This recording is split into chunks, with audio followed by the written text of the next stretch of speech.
Well, the illegal immigration crisis in the UK is set to be a sticking point for Rishi Sunak's government, with an election expected this year. Joining me now from London is Star GB News host Patrick Christys. Patrick, Happy New Year for you, but not so much for Prime Minister Rishi Sunak. It's only the third day of the year and already he's engulfed in scandal. He posted this tweet boasting his government had cleared the backlog of asylum seeker claims, but figures actually show 100,000 migrants are still waiting for a decision. Cleared means zero, doesn't it? Not zero, give or take 100,000.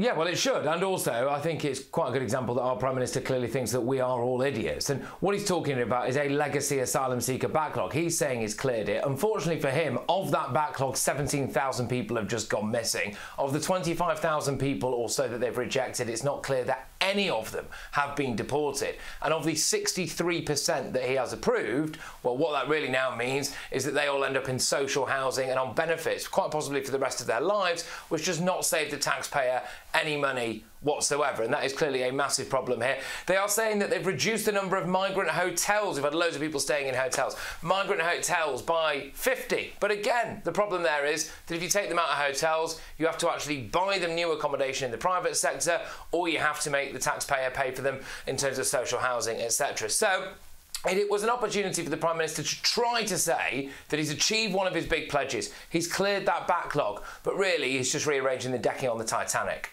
Patrick, you said that they've reduced the number of hotels housing illegal immigrants by 50, but there's still, as I understand it, 348 hotels across the UK being used for this purpose. It's incredible.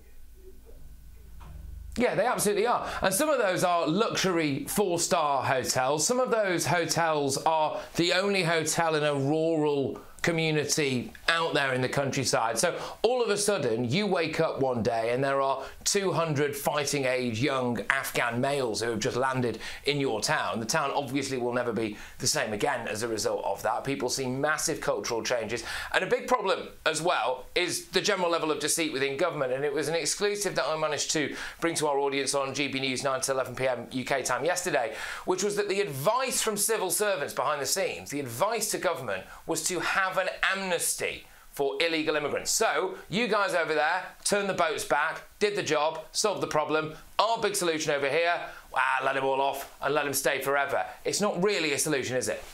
It's not indeed. Listen, it's funny how woke both our countries are.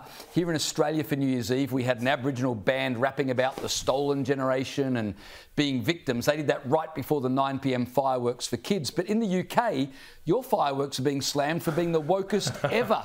Let's have a listen and then I want to get your comments. It's 10 years since same-sex marriage was made legal in England and Wales.